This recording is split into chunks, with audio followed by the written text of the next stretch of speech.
Welcome back to the deep dive. Today we are lacing up our analytical shoes, so to speak. We are. We're tackling one of the most powerful and I think enduring metaphors in spiritual literature, the athletic race. That's right. Yeah. And we've got a fascinating stack of sources all centered around, 1 Corinthians 9, where the Christian life is. Well, it's explicitly compared to the training of an elite athlete. The discipline, the rigor, all of it. All of it. So our mission today is to take this metaphor, running a race, and really pull out the practical principles. We're drawing on pastoral commentary that uses this passage to talk about discipline, about striving for this ultimate eternal reward. Right. And it kind of puts you under pressure immediately, It forces you to ask, if winning is the goal, what concrete sacrifices are you actually required to make to run to win? It sets the stakes so incredibly high from the get-go. And the central text for this, as you said, is 1 Corinthians 9, specifically verses 24 and 25. It says, "You yourselves also run in such a way that you may gain the prize. Everyone who competes in the games exercises self-control in all things. They then do it to receive a corruptible crown, but we for an incorruptible crown." That phrase, "run in such a way that you may gain the prize," that just changes everything. It shifts the whole conversation from passive belief to active strategic effort. Exactly. And to even understand that effort, we have to define discipline the way our sources do. Yeah. And it's a sharper definition than you might think. Okay. Here, discipline is all about strategic elimination. Yeah. It's defined as giving up good and even better things for the best. Oh, that's a critical distinction. Good versus best. It is. Because we're not just talking about giving up bad things. That's easy to justify. Right. We are sacrificing things that are perfectly fine, maybe even enjoyable, because they're taking up resources, time, energy that need to go to the ultimate prize. Think about a world-class marathon runner. Our sources draw this perfect parallel. The athlete has to meticulously control their time, their sleep, their diet. Everything. They have to constantly practice this art of, polite refusal. They might have to smile and say no thank you to a rich dessert or an invitation to a late-night party. And the dessert isn't sinful, the party isn't wicked, but they interfere. Precisely. They interfere with the training schedule. That's the whole point. Right. If that food or that exhaustion becomes an obstacle to the higher goal, which is the race, then it's no longer a help, it's a hindrance. Right.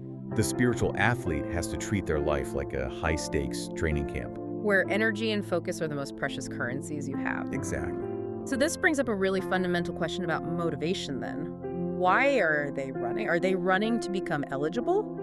Or is it something else? That is such an important clarification, and the sources are very clear on this. In the Christian context of this passage, the spiritual athlete is not running to get into heaven.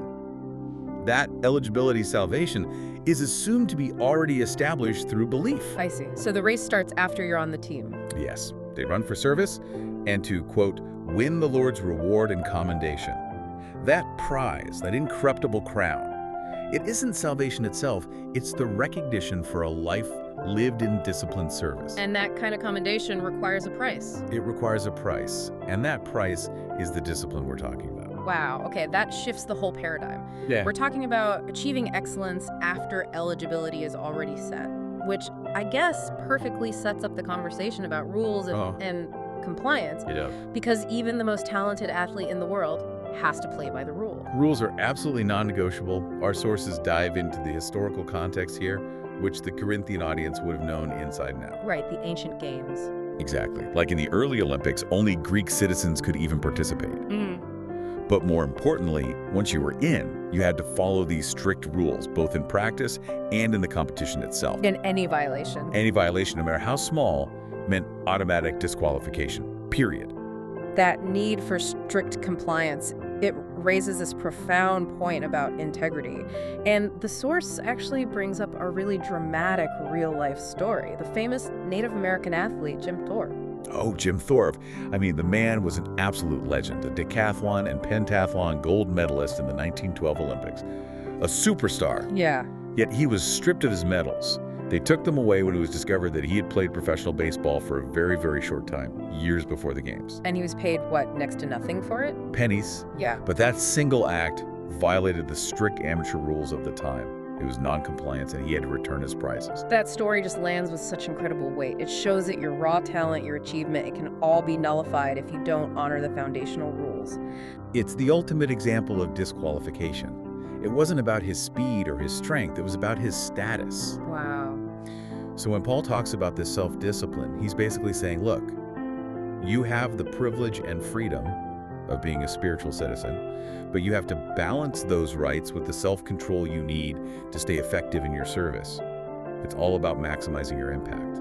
So if compliance is step one, then step two has to be growth, right? You can't just stay where you are. Absolutely.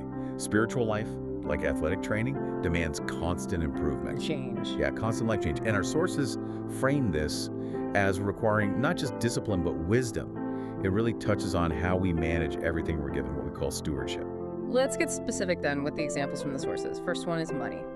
The natural human tendency, the undisciplined one, is that immediate gratification mindset. You know, I earned it, so I should be able to spend it on whatever I want. Right, but wisdom and growth mean you shift from I earned it to I am responsible for managing it. A good steward. Exactly.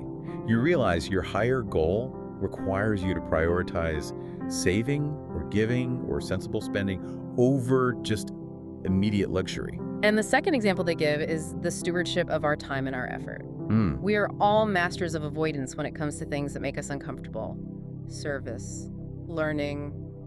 We have all the excuses. I don't have time, I'm not interested. Or the big one, I just don't know how. And that is a perfect mirror of an athlete facing a plateau. Hitting the wall. Hitting the wall, yeah. Yeah. If an athlete wants to get faster, they have to deliberately do the things they can't do yet. The lift they hate, the drill that's awkward. They have to push through that discomfort to improve. Growth is painful because it means doing the things you're currently bad at. That pain leads us straight to where we choose to spend our limited energy. Yeah. And this is where the source presents a really powerful and I think very modern challenge. They call it the discipline ratio. Yeah, the discipline ratio. It's a sobering idea. It really is. It forces you to actually quantify your sacrifices by comparing how you allocate your time, which you can never get back, between secular entertainment and spiritual nourishment. And the numbers the source presents they're pretty stark. They are. They point out it's totally common for someone to spend 2 or 3 hours a day chasing dramas, binge watching a show.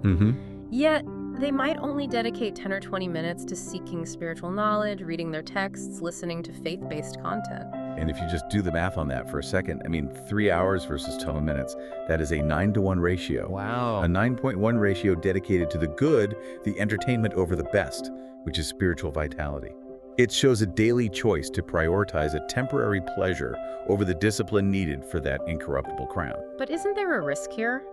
That by focusing so much on the reward, the discipline starts to feel, transactional, instead of genuine devotion, like I'm only reading the Bible to win the prize. That's a really important question. And the sources address it, I think, implicitly by highlighting the consequence of not doing it. Yeah. They don't just frame it as a missed reward, they frame it as a risk to your basic spiritual health. How so? Well, not reading God's word is compared to failing to eat spiritual food, and not praying is like being a Christian who doesn't breathe. So if you stop eating and breathing, you don't just fail to win the race. You fail to sustain life itself. Wow. The ultimate concern here is whether we're prioritizing momentary distraction over fundamental spiritual vitality.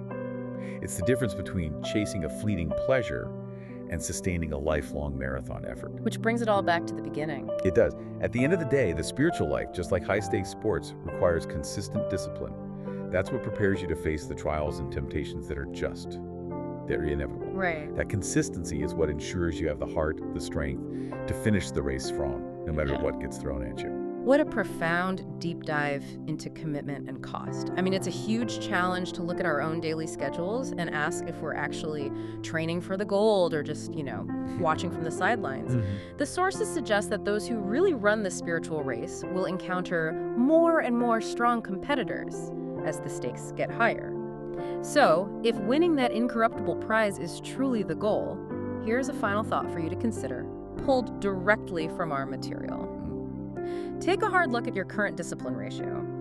What essential discipline, whether it's managing your diet, your time, or dedicating yourself to rigorous learning, are you currently prioritizing? And maybe more importantly, what good thing, What 2-hour daily distraction might you need to strategically sacrifice today to pursue the best reward? Food for thought indeed. It really demands an honest accounting of our priorities. Thanks for running this deep dive with us. We'll catch you on the next one.